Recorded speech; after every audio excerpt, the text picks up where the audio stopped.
Welcome to Policy and Profit, the podcast for ambitious insurance agents and agency owners who want to build predictable, profitable businesses without chasing bad leads or begging for referrals. And did you know the average insurance agent makes $52,000 a year and over 90% give up in their first year? The top 1%, not 10%, don't care about that. The top 1% earning anything worthy with their license are earning anywhere between $150,000 a year and $500,000 a year. They make 5 to 10 times as much selling the exact same policies. And it's not luck, it's leverage. The secret is they're following a system to generate fresh hot leads, book appointments, and close policies like clockwork with funnels and software. I've put together a no-cost blueprint just for that system that you can access for free that shows you how to add an additional $5,000 to $25,000 in monthly recurring revenue at under 90 days that you can access for free. Just go to writemorepolicies.com/blueprint or click the link in the description. Today's guest is Nich Sakha. He built a $22 million insurance agency, and he helps insurance agents just like you scale your agency using social media. Nich, welcome to the show. Tell me something you believe is the key to succeeding in insurance sales that most agents completely overlook.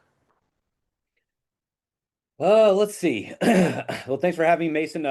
I would say that most agents overlook the reinvestment aspect of this business. You make a little bit of money and you got to reinvest it, and whether that's in marketing, whether that's in conferences, whether that's in workshops, whether that's in programs.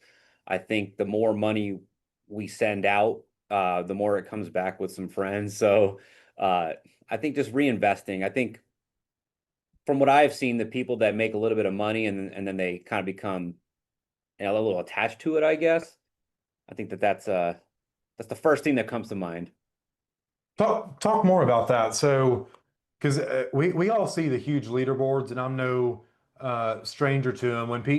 When agents would see me number one on the leaderboard, or they see someone who goes and does $100,000 in production or something, they say, "Wow." And they don't realize that's not take home. Just because you submitted premium doesn't mean that's what's getting issued. And just because you issued that much doesn't mean you're making that much. Compensation, commission levels, you have a million things to factor in. And yet, a lot of people, when you ask them to see tax returns or anything like that, it's just kind of crickets. And so, even at the Write More Policies challenge I hosted last year, I showed people how much money I make in a month and quit bragging. Like, no, you guys are missing the point. This isn't to brag. It's to show you when you have marketing systems, when you have the right assets, how much you can actually take home. So talk more about this because it's rampant. You see TikTok videos of, I made 22 grand last month. How much did you have to pay back in chargebacks because you have no retention, dear friend? Right. So Nich, talk about that. Yeah. I mean, there's seasons for everything. And when you're in scale mode, obviously you might not be as profitable as when in other seasons. But, for me in the very beginning, I was lucky enough to really attack organically and while also buying a lot of leads and learning the systems, because I really didn't have any systems in the beginning. Yeah. But by investing and going to events and just learning from other people, like I tried not to compare myself to people locally and get around people that were just top in the country and just learning from them, because I'm really not super duper smart. I think my only competitive advantage is really social media, but everything else I've learned from other people. Um, but yeah, I mean, I've had seasons where I'm very profitable, and then other seasons, like I'll admit that this season we're trying to scale. We're chasing a potential bonus that I'll know in the next month or two if it's even achievable, and that'll help me restructure things to get more profitable. But yeah, but I'm with you. I mean, some of the most profitable agencies aren't even on the leaderboards. And so, yeah, I mean, it's just they're running a little bit more efficiently. But yeah, that's what I would say there. Well, that's a really vulnerable answer. I commend you on that. And hats off to you for being real. Because unfortunately, people see that shiny new object, and that's what gets us into the industry, right? We're broke. We're like, shit, things are so bad. I have to become an insurance agent, Nick. We see the car that we want, the girl we want, the house we want. We're like, I have to make a lot more money. And then we come over here, and that shiny object syndrome that gets us into the industry is unfortunately what gets us out because we niche hop, we lead hop, we vendor hop, we program hop. And I was in the same boat you were my first year, and I remember it wasn't until somehow I got lucky enough to pick up .com secrets. And when I started going to events outside of insurance, totally, where people are making nine figures in marketing companies, not a measly $1 million in take home, like that's when everything blew up for me is you get around someone doing $100 million a year, $1 billion a year from so you're like, what in the world am I doing with my life? Right. And Yep. so surround yourself with those people. You'll make 10 times much more than anybody on any leaderboard. I'm living proof of that. And so it's really cool you were able to grow to 22 million a year because I think it's less than 70% of PNC agencies, something like that, even cross $500,000 in revenue. Yeah. That's Yeah. nuts. So hats off to you for doing that. And so this ties really well into what you're passionate about. So how do you use this social media to kind of scale your agency? Talk to us about that because I've seen your videos over the last year, and some of them I've actually like almost spit some fucking milk out. Or I'm just gonna be real with you, and some of them have been really funny. And it's like, tell us more about how to use this stuff to get customers and grow your agency. Yeah. I've gone an unconventional route with social media. And I wouldn't say unconventional, just I Uncommon, sure. yeah, but I use it just to document the journey, and in that process it helped me acquire team members. Um it helped me with growing my referral base. It helped me with growing referral partners. So just by documenting the journey and just kind of showing the just celebrating every small thing, and being vulnerable, and just like showcasing everything. And then in the last 2 years, I've actually hired somebody to help me because I did social media myself for the first 6, almost 7 years. But started 8 years ago. So now you're seeing a little bit more consistent, but I like to make funny videos. And document the journey, and because my videos actually have nothing to do with insurance, not all of them. Like before, I try to make insurance tied to every single piece of content. But then I started mixing it up, and I started going more viral when I kind of stopped talking about insurance and just making humor. And I enjoy making funny videos. I enjoy making people laugh. But mixing in content that I want to create with constantly like having almost like a cadence of asking for business has been what's worked for me.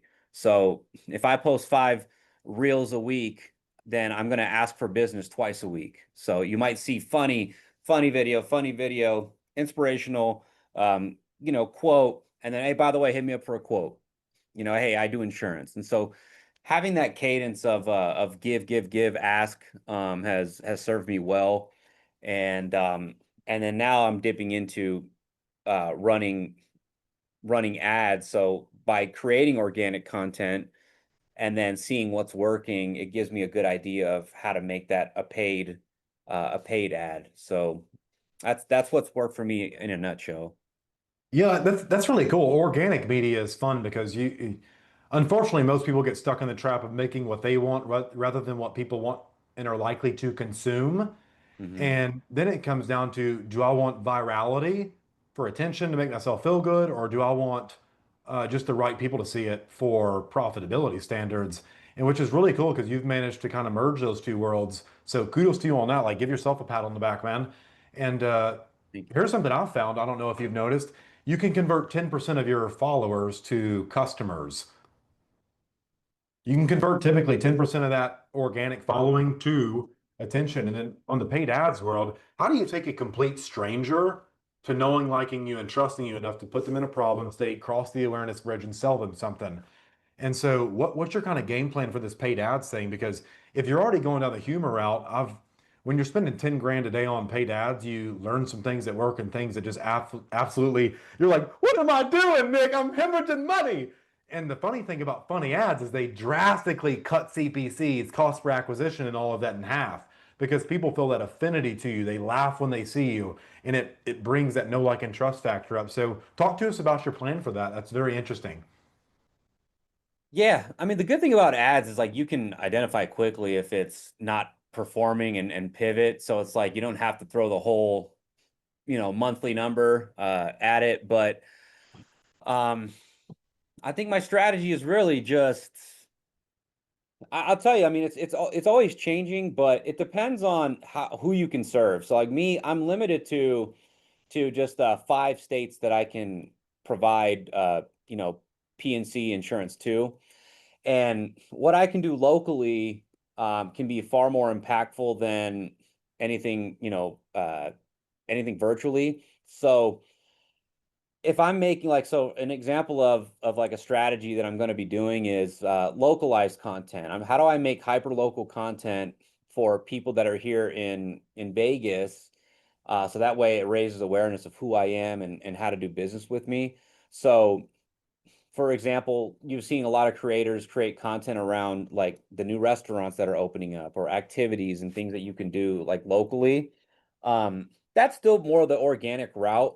But as you put out content like that, if you mix that in with paid ads, no matter what kind of ad it is, it's like, I know this guy, know, like, trust.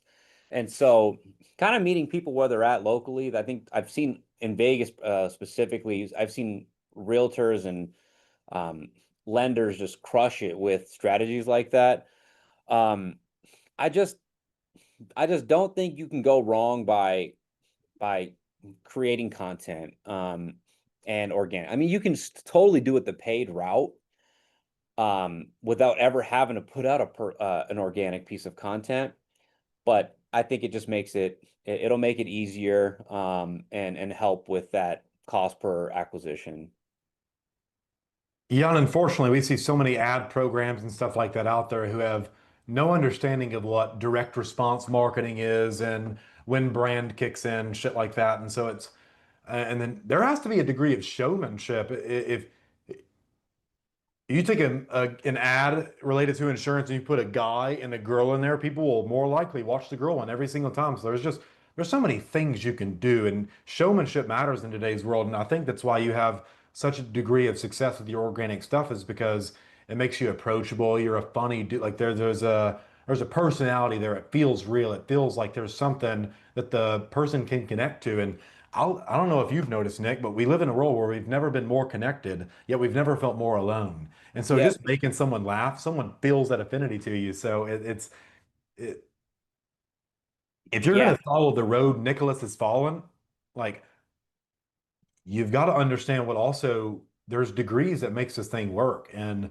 like I said, more hats It's off to you it for takes finding this it stuff takes a out. lot of work. It takes a lot of work that a lot of people don't want to put in. I was on a call with somebody and they're like, "Well, how do you know it works?" And I was like, I think at this stage of social media and the internet, I think it takes more faith to believe that social media can't help your business than faith to believe that it won't help your business. Um, I don't know. Hopefully, I said that right. It takes more faith to believe that social media can't help your business than to believe that it can help your business in today's world. Because just look, I mean, like everyone's on their phones, everyone's consuming. Just like, we've never felt more alone. It's because everyone's consuming these devices. But also, I think, depending on the type of insurance that you sell, social media still can't replace that like in-person connection with people. It's especially with AI, all these things are just going to make it worse, not make it worse and better in a way. Like, but as far as like I like where I'm going with that is I think like in-person stuff is going to be super important as AI starts disrupting everything because that in person, nothing replaces that. Like that handshake, right? That meeting of somebody in person. Like you and I, if we meet at an event, it's like I'm gonna feel a lot more Totally connected. different energy. Yeah, a lot more connected to you moving forward. Especially with us having with us connecting right now. So I think that it's still important to do both. And then another thing I'll say is people forget that you need to be social on social media. And people forget that like so much people spend so much time on these apps consuming. They look at your analytics. It shows you that you spent 16 hours a week on Facebook or whatever. And it's like, well, how many people did you truly connect with? Or were you just creeping? Were you just consuming other people's content versus like if you were to spend 20 minutes a day, go and comment on people's stuff, go and wish people happy anniversary, go and wish people congratulations on your 4 years in business. If you were to spend just 20 minutes and just do 20 outpours of love, you'd be surprised what that would do for your business, no matter what you sell. It doesn't matter what you sell because it's going to make your content hit that much harder. It's going to make that paid ad hit that much better. Referrals hit more. It's going to make just everything a little bit better. So just not losing sight of that because I think that that's important to mention too. It absolutely is. We're in the world where now people consume more than they create. And here's what's going to happen. The pendulum's already going this way. The early adopters of short form content, they got increased distribution of their message. And Mhm. now strangers, they see a video that, oh, I can just post videos of AI and make 10 grand a month. So now you have all kinds of people jumping on the production bandwagon. Yeah. Consumption is naturally dropping down low because of the supply and demand with algorithms. They're Mhm. pumping out less of your content. You have to keep whoring yourself out for views and jumping in Lululemon onesies just to stand out. Like you have to convert that traffic into traffic you own. Like I built a huge insurance agency multiple times through an email list. And that's where all the profitability was. I paid to get a customer on an email list, then you just sold them on booking a call with you. It's so easy. It's impossible to lose when you can fill your sales team's calendar like that every week, like that every week. And so, guys, listen to what Nick's saying. Like, go build these connections with people because it's really what the world's lacking. Yeah. It's going to make every other marketing avenue a little bit easier. This one just takes more work, and we're just in a world of where everybody wants to automate things and Microwave success. yeah, so it takes a little bit of work, but nothing replaces that. Nothing, I don't know. So it's a little bit more work, but it's so worth it. Well, yeah, you can do what's easy today, and then you can have a hard life, or you can do what's hard today and have an easy life. Just pick which one. Just don't be mad at us for your decision. Like it was your choice at the end of the day, right? So Yep. listen to what he's saying. This does take time for you to sit there and believe some dude who took a picture in front of someone else's car on a TikTok video, claimed it was his own, and told you how easy it was to come in here and just make a million bajillion dollars. I'm telling you, they lied to you. So Yeah. it I think I want to say too, like, I think you're doing a great job of doing this podcast because that know, like, and trust factor also happens just when people spend time with you via podcast because it's unfiltered. It's not short form. It builds more of a connection the more time people spend with you. There's this 7-11-4 formula. I think that's the formula. Don't quote me. 7-11-4. It's hours, 7 hours, times, in 4 locations. 11 times in 4 platforms, Yep. right? So how Like can you I'll just get give you the those right? short code of what he's talking about. Get someone to spend 8 hours with you. I've found on average the people who pay me the most money, the quickest, like who was most willing to open their credit cards out on the first date, get them to spend 8 hours with you. Why Nick posts so much content, why I post so much content is to get you to feel like you have a connection with us. Did you ever read the Hatchet books in school? I was like, what's this dude up to? We want to be in your head when you're not thinking about anything. Like it's top of mind awareness. That's why this works so well. Listen to Nick. He's got the accomplishments to back up what he's saying. This isn't, I don't just bring random people on here. These are people who've got verifiable results. You can look at our tax returns. We've made what we've said we've made. And Nick has been very vulnerable in the hardships of his business and what he's doing. So, like, look, once again, round of applause to be real in a world that's so inauthentic and fake. Because on social media, it's easy to selectively share. Go ask any Yeah, girl, and they're on social media. They're talking. I don't care. They're not real. They're showing you a 60-second snapshot of what they want you to see. yeah. So Yep. listen to Nick. The guy's figured it out. Go listen to him. Go give him some money to teach you social media, please. Please, I'm he still knows what he's talking about.